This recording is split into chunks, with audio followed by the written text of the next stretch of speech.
The thing that a lot of people want to talk about with the iPhone X is its $999 starting price.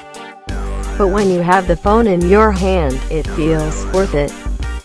The X is an extremely beautiful device, with a stainless steel band and glass back curving into a 5.8-inch OLED display that stretches all the way across the front of the phone. It's a bigger display than the 5.5-inch plus-size iPhones, but with a much smaller body. Those bezels, turns out, they're huge. Happily, the X is also a little thicker and less slippery than the iPhone 7, which was basically suicidal in its ability to fly out of my hands. If anything, the X evokes the original iPhone more than anything, with that stainless steel band and black front. Compared to what Samsung is doing with curved OLED displays on Galaxy devices, it's very different. For example, there's still a black border around the display. The phone feels small, but in a different way than, say, the S8. Apple's calling this a Super Retina display, with 1125 by 2436 pixels of resolution, making it the highest density screen on any iPhone. It's super sharp to look at, and as punchy and vibrant as you'd expect from an OLED screen. It has all of Apple's signature tech too, including 3D touch and True Tone automatic calibration. I've generally preferred LCDs to OLEDs, but the X's OLED display doesn't seem to share any of the extreme oversaturation or pixel matrix weirdness of other OLEDs I've seen. The screen is the star of the show, and Face ID actually works. The screen dictates everything about the iPhone X's design, including its lack of a home button. This will probably be one of the most controversial things about the phone among iPhone users. But Apple has done a lot of work to make iOS feel natural without a home button.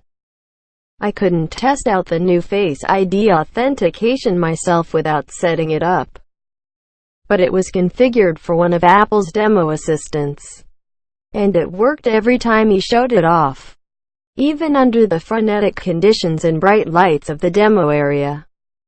Face ID works because of the true depth camera system that's tucked into the display notch at the top of the phone. There are a lot of sensors packed in there, including a IR depth camera and a projector that throws 30,000 infrared dots on your face.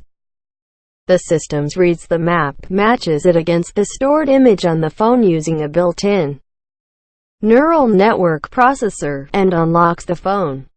Apple says it won't work if you're not paying attention, and sure enough, the phone wouldn't unlock when the demo assistant had his eyes closed. When he opened his eyes, the phone quickly unlocked. It was pretty impressive. Apple says the system learns your face, even if you're wearing glasses, a hat, or change your hairstyle. And importantly, it says the system can't be fooled by a photograph of you. Overall, it's much better than the face unlock systems we've seen on other smartphones. But we'll have to really test it out in harsher conditions, and try to fool it, of course. The lack of a home button does lead to some new interface patterns you'll have to learn. Though, you wake up the screen with just a tap, or better, by picking it up, which turns on the screen automatically. That makes sense, but my muscle memory got in the way of the new vertical gestures several times. Where swiping up used to open the control center, it's now how you multitask. You swipe up to go home, and swipe up and hold to enter the app switcher.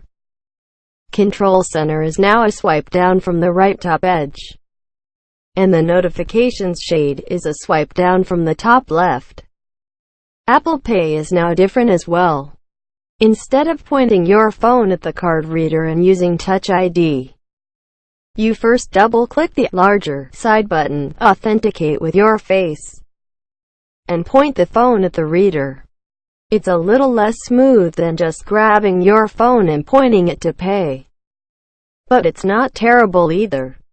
All these new gestures definitely feel a little messy, especially that swipe and hold move, which took me a few tries to get right. But I suspect it'll be a quick adjustment once we have the phone for real.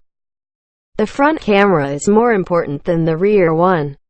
That front camera system powers a whole bunch of stuff, including new animated emoji that react to your face and some extremely impressive new filters.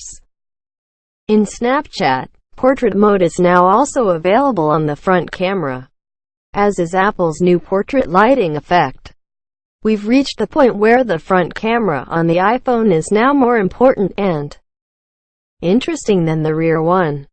The rear camera on the iPhone X hasn't been ignored, though, and it's largely the same as the new dual-camera iPhone 8 Plus.